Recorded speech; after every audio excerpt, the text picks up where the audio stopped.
جب میں آنٹی کو دیکھ رہا تھا تو آنٹی نے ایک دم میری آنکھوں میں جھانکا اور ان کی آنکھیں چمکنے لگی کیونکہ انہوں نے میری نظروں کا فوکس سے اندازہ لگا لیا تھا میری بے چینی کا۔ پھر ان کی نظریں ایک دم میری ٹانگوں پر پڑی۔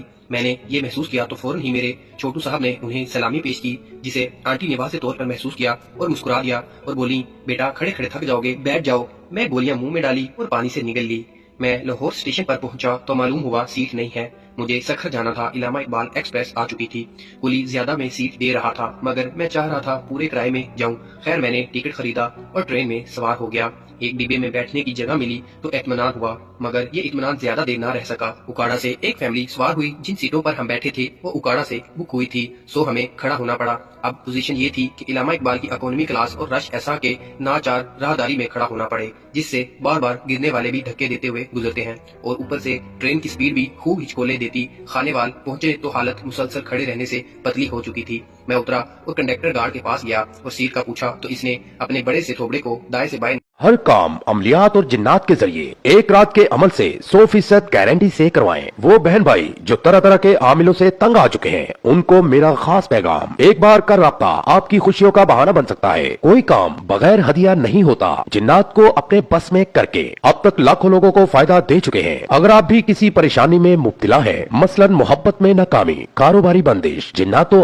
سے پسند کی شادی، طلاق کا مسئلہ، گھریلو جھگڑا، اب دنیا کا کوئی کام ناممکن نہیں، صرف ایک بار رابطہ۔ آپ کے سامنے میری بات سن کر وہ کھل اٹھی۔ گرمی میرے دماغ کو چڑھنے لگی تھی۔ من کر رہا تھا ابھی آنٹی کو یہیں دبوچ لوں، مگر بے بس تھا۔ میں سوچ رہا تھا کیسے ابتدا کروں۔ اتنے میں آنٹی نے ٹانگیں دراز کرتے ہوئے کہا، بیٹا اگر تم برا نہ مانو تو میں اپنی ٹانگیں آگے کر لوں، کیونکہ مجھ سے ایسے نہیں بیٹھا جاتا زیادہ دیر تک۔ ان کی یہ بات سن کر میں خوش ہو گیا۔ مجھے کام بنتا دکھائی دے رہا تھا۔ میں فٹ سے بولا، ارے آپ لیٹ جائیں، میں اوپر چلا جاتا ہوں۔ وہ مجھے توپتی ہوئی بولی، نہیں بس بیٹا، عمر کا تقاضا ہے، جب تک پیر نہ دباؤں مجھے نیند نہیں آتی، اور آج مجبوری ہے۔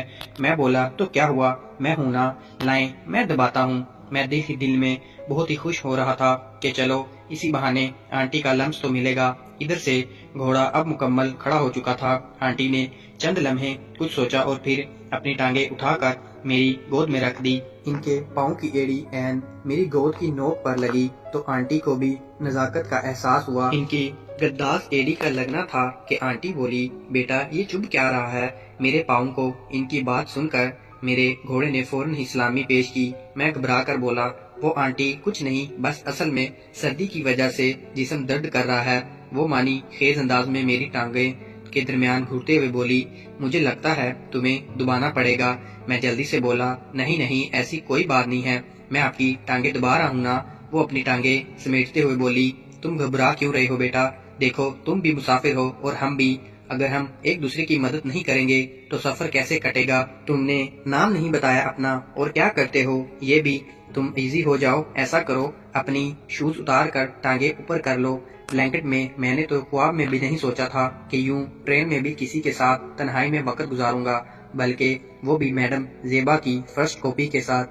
میں جھکا اور اپنے شوز اتارتے ہوئے بولا۔ آنٹی کے من کی بات زبان تک پہنچ چکی تھی، لہجے میں خمار آ چکا تھا۔ میرا نام شاہ میر بلوچ ہے، مجھے سب میر کہتے ہیں۔ میں سکھر میں رہتا ہوں اور اورپز دودھ بنانے والی کمپنی میں کام کرتا ہوں۔ میں اپنا تعارف کے دوران شوز اتار چکا تھا اور اب اپنی ٹانگیں بلینکٹ میں ڈالتا ہوا بولا، ویسے ایک بات تو طے ہے آنٹی جی، خدا جتنا آپ کو ظاہری حسن سے نوازا ہے اتنا ہی آپ کو اندر سے بھی خوبصورت بنایا ہے۔ میرا مطلب ہمدردی کرنے والی نیچر ہے آپ کی۔ وہ میری بات سن کر مسکرائی۔ اف کیا دلکش ہونٹ تھے۔ میں اب بھی جب اس کا تصور کرتا ہوں تو من کے ساتھ ساتھ خواب بھی بھڑک جاتا ہے۔ خیر اس کے گلابی ہونٹوں میں قدرتی طور پر کندھاری اناروں کا رس بھرا ہوا تھا۔ آنٹی جو میرے سامنے بیٹھی قاتلانہ مسکراہٹ کے ساتھ مانی خیز انداز میں مجھے گھور رہی تھی۔ ان کی بات ہی کچھ الگ تھی۔ مجھے خود کو قابو میں رکھنا مشکل ہو رہا تھا۔ ان کے مرمری سفید سینے کی چادر کھڑکی سے جھانک رہی تھی۔ مجھے لگا جیسے میری آنکھوں سے لہریں نکل رہی ہوں۔ میں بس آنٹی کے سڈول ابھار کو تکتا جا رہا تھا۔ آنٹی نے میری آنکھوں کی تپش کو محسوس کر لیا تھا، بلکہ اس تپش کو قبول کرتے ہوئے خود بھی سمجھ گئی۔ پھر وہ مسکراتے ہوئے خمار آلود لہجے میں بولی، میری ٹانگیں دراز کرو۔ ان کی بات سنتے ہی میں کسی معمول کی طرح ان کا حکم ماننے لگا، جیسے کہ میں ان کی ٹرانس میں چلا گیا ہو۔ میں نے ٹانگوں کو سامنے کی طرف لمبا کر دیا۔ میں نے